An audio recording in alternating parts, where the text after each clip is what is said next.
just too hot. Very hot. Come on na. So, ayan. Napakaganda dito, guys. Ayan.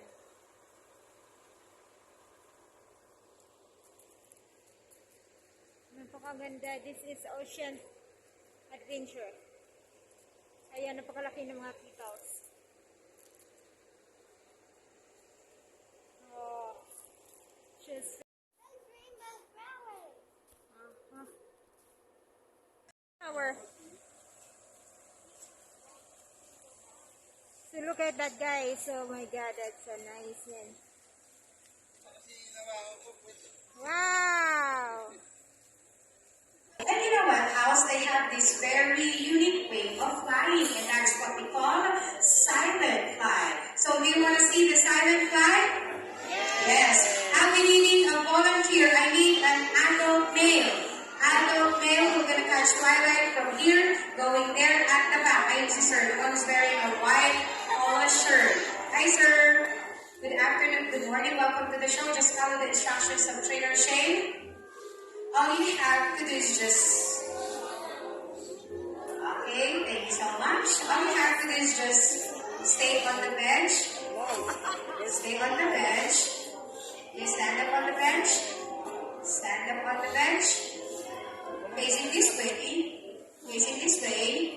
Alright, relax. Okay, everyone, please remain seated. Everyone, please remain seated. Now we're going to show you their silent fly. Alright, so folks, have a big hand for that great demonstration. Nice. Good job, Twilight. Alright, nice. Well, you know what, folks? Furry creature right here is a palm-seated. Again, palm-seated or locally known as musa. Well, just like our owls, they are busy at night finding food, so their eyesight are very excellent in the dark. Speaking of food, he loves fruit such as bananas or even mangoes. So let's play a little game. Well, I've got 3 mango cups right here, and I'm going to hide a tree. Let's see. Okay, Daddy, show them your talent. Right over there. Walking, looking around, sleeping. Wow, you found it! Howl, grunt, and hiss. She also used that butter popcorn smell to mark her territory. And you know what, folks? Bitterums have a very unusual hind feet that they can move them backwards so she can walk down the tree head first. Just like that. And that makes travel easier, right? Very good job, Eula. And you know what, folks? Here in the Philippines, bitterums can only be found in... Yeah, many of you summer is on a beautiful, magnificent island. That's right, Palawan. That's why they are also referred as Palawan bear cat. So folks, have a big hand for you, our bear cat or bitterum. I'd like you to meet Bamboo. Yes, his name is Bamboo, our giant fruit bat, the world's only flying mammal. Well, I say giant because they are one of the biggest bats in the world.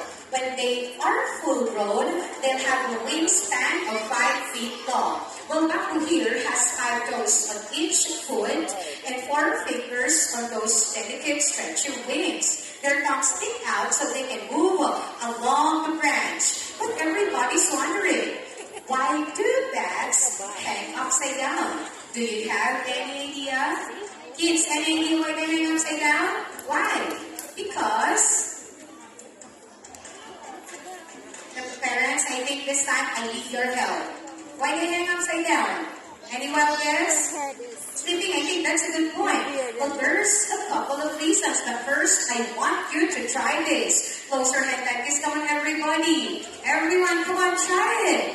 Close your hands. Real tight. Mahigpit na mahigpit. A little bit tighter. Well, see how much energy it takes to do that? Now, I want you to relax. Come on, relax your hand. What happened? Your hand opens, right? Well, the back's claws were the opposite. When they are relaxed, their claws are closed. So they have to work to open them.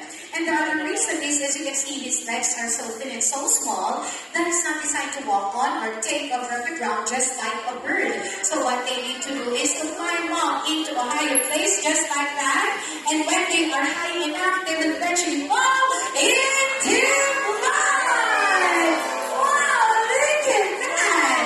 And that is how a butterflies amazing. So now, have a big head for bamboo. This bird is endemic here in the Philippines and have a strange looking face. So folks, I'd like you to meet Noy Noy. Yes, his name is Noy. Our rufous hornbill, or locally known as Talaw. So kids, see that big thing sitting on top of his beak? Well, that is what we call a cast.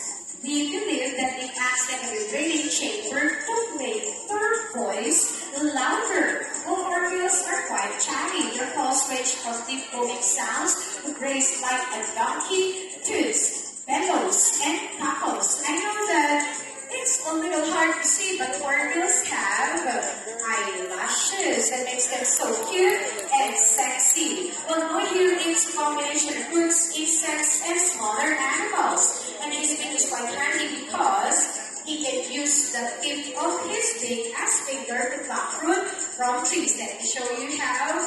What are you doing? Buddy, what do you want? Grape, strawberry, or apple? Choose one. I bet it's grape. That's his favorite. But let's see. Choose one, buddy. See, I told you. Strawberry.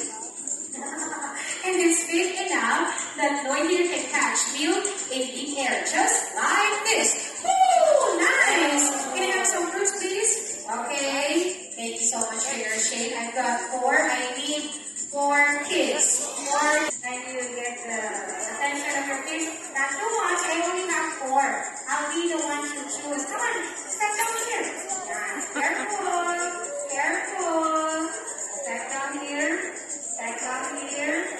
Step down here. Okay, ladies first. Okay, okay, come on. Okay, move closer. Step down here, Kuya. All you have to do is just pause it. 1, 2, 3, go. Nice! Good job. How about you? How about you? 1, 2, 3, go. Wow! Nice! Okay, okay. I come hi. Just pause it, okay? 1, 2, 3, go. Drop it. Alright, let's go now. Okay, how about you, Kuya? How about you, Kuya? Okay, just pause it. 1, 2, 3, go. Nice! Thank you so much, kids. Thank you so much. Just take your seat and enjoy the rest of the show. Folks, have a weekend. We're going. Are you ready? Yes! Since you are ready, let's meet our beautiful reticulated python. Where's my friend? I can do it. Nice! There you go. Alright. Thank you so much. Thank you so much for your reaction. Nice. Thank you. So folks, I'd like you to meet Leia. Her name is Leia, our beautiful reticulated python. Well, here in the Philippines, this is what we call, how do we call this? Yes, that's right, sawa. So I'll share some important information. I want you to listen, okay? And everyone, listen to me. Well, as you notice, yung mga snakes, palabas-labas yung ila nila, di ba? Well, they keep sticking their tongue out because they are smelling the air with it. Try that sometime. Parang ang hirap ko, no? And see Leia's eye. Well, Leia here has no eyelids. Wala siyang kalupa. But her eyes are always open, even though they are sleeping. And it is protected with a transparent scale. That is what we call spectacles. It's like our eyeglasses and goggles that protects our. And this is Chuy Chuy. Hi! Nice.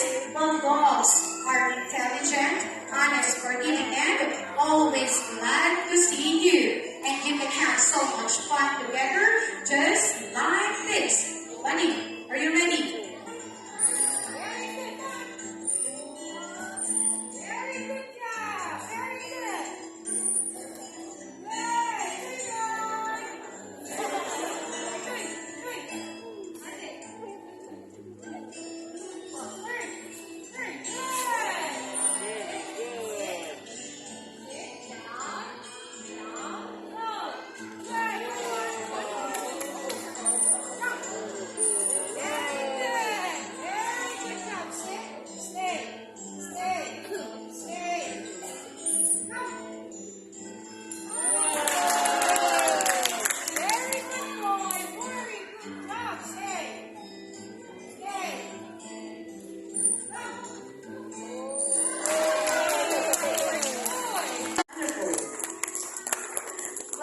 behalf of Fernando Brands, the traders, and the entire Ocean Adventure, we would like to say thank you for joining us here today. We hope that you enjoy the show and have a wonderful day only here at Ocean Adventure. Goodbye, everyone!